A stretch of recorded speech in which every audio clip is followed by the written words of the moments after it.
High court ने परवेज इलाही को रिहा करने का हुक्म दे दिया। अदालत ने रिमार्क्स दिए कि इंक्वायरी करवाई जाएगी कि अदालती हुक्म के बावजूद किसके कहने पर और क्यों परवेज इलाही को गिरफ्तार किया गया। जस्टिस अमजद रफीक ने परवेज इलाही की नैब में गिरफ्तारी के खिलाफ दरख्वास्त पर समाअत की। नैब की जानिब से परवेज इलाही को अदालती हुक्म पर 11:50 पर अदालत में पेश किया गया। अदालत ने फौरी अबूरी रिलीफ देते हुए परवेज इलाही को नैब तहवील से रिहा करने का हुक्म दे दिया। अदालत ने करार दिया कि इंक्वायरी होगी कि अदालती हुक्म के बावजूद परवेज इलाही को क्यों गिरफ्तार किया गया। वाज़ेह रहे कि अदालत में गुज़श्ता रोज नैब प्रोसिक्यूटर ने यकीन दहानी करवाई थी कि परवेज इलाही को जुमे की सुबह 10 बजे पेश कर दिया जाएगा, लेकिन अदालती हुक्म के बावजूद एक मरतबा फिर परवेज इलाही को अदालत के रूबरू पेश नहीं किया गया। बाद असां परवेज इलाही ने कमरा अदालत में मीडिया से गुफ्तगू करते हुए कहा कि जब भी नून लीग आई है उन्होंने महंगाई ही की है। मुल्क का बेड़ा गर्क करके नून लीग की क़यादत लंदन भाग गई।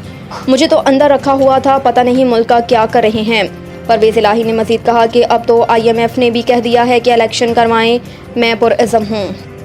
स्टेट बैंक ने मॉनेटरी पॉलिसी के हंगामी इजलास की खबरों को मुस्तरद कर दिया। सोशल मीडिया प्लेटफॉर्म एक्स पर जारी वज़ाहती बयान में मरकज़ी बैंक ने कहा कि मॉनेटरी पॉलिसी के हंगामी इजलास की रिपोर्ट बेबुनियाद है और मुस्तक़बिल की पॉलिसी रेट पर पेशगोई करना कबल अज़ वक्त है। स्टेट बैंक का कहना है कि मॉनेटरी पॉलिसी कमेटी शुरा सूद का फैसला करने का कानूनी इदारा है और मॉनेटरी पॉलिसी कमेटी का इजलास 14 सितंबर को है, जिसमें शुरा सूद पर फैसला होगा। निगरान वज़ीर आज़म ने टैक्सों के नाहमवार निज़ाम को बिजली के ज़ायद बिलों की वजह करार दे दिया। एक बयान में अनवारुल हक काकड़ ने कहा कि निगरान काबीना में बेहतर लोगों का इंतखाब किया गया। मुल्कों पर मुश्किल हालात आते रहे हैं। 1970 में इसराइल में अफरात ज़र 1000% बढ़ी थी। उन्होंने कहा कि मौशी मसाइल के हल के लिए निगरान हुकूमत कोशां है और इस ज़मन में ख़ुसूसी सरमायाकारी सहूलत कौंसल का मकसद सरमायाकारी को फ़रोग़ देना है। सरमायाकारी के लिए अहम शोबों की निशानदही कर दी गई। दुनिया ने मातनी वसाइल से अपनी मौशियत को ठीक किया। निगरान वज़ीर आज़म का कहना था कि इस वक्त काम तफले तसल्लियाँ देना नहीं, बिजली बिलों में इजाफे के ज़िम्मेदारान का तयन तो होगा सो होगा, लेकिन सवाल ये है कि आज इन बिजली बिलों के मसले का हल क्या है। बिजली के ज़ायद बिलों में टैक्सों का नाहमवार निज़ाम भी इस मसले की निशानदही कर रहा है और किसी ने टैक्स के इस नाहमवार निज़ाम की तवज्जो ही नहीं दी। अनवारुल हक काकड़ का कहना था कि बचपन से सुनते आ रहे हैं कि हर दूसरा शख्स यूरोप जाना चाह रहा है। लोगों का मुल्क से बाहर जाना कोई नई बात नहीं, कोई वजह नज़र नहीं आ रही कि मुल्क का सोशल स्ट्रक्चर तबाह हो रहा है।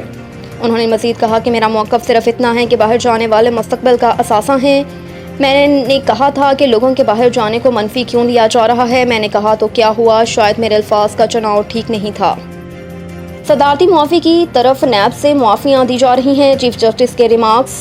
चीफ जस्टिस की सरबराही में कायम 3 रुकनी खसूसी बेंच ने नैब तरामीम के खिलाफ दरख्वास्त पर समाअत की। समाअत शुरू हुई तो चीफ जस्टिस ने चेयरमैन PTI के वकील से मुकालमा करते हुए कहा कि ख्वाजा हारिस से इजाज़त हो तो मखदूम अली खान से एक बात पूछूं। कल हमने तरमीमी कानून में एक और चीज़ देखी, MLA के तहत हासिल शवाहिद की हैसियत ख़त्म कर दी गई। अब नैब को खुद वहाँ सर्विसेज लेना होंगी जो महंगी पड़ेंगी।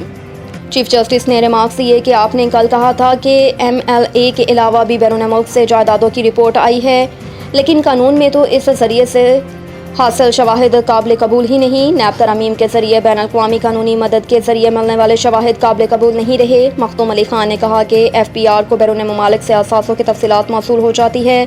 चीफ जस्टिस ने रिमार्क्स दिए कि FPR को मिलने वाली मालूमात बतौर सबूत इस्तेमाल नहीं हो सकती।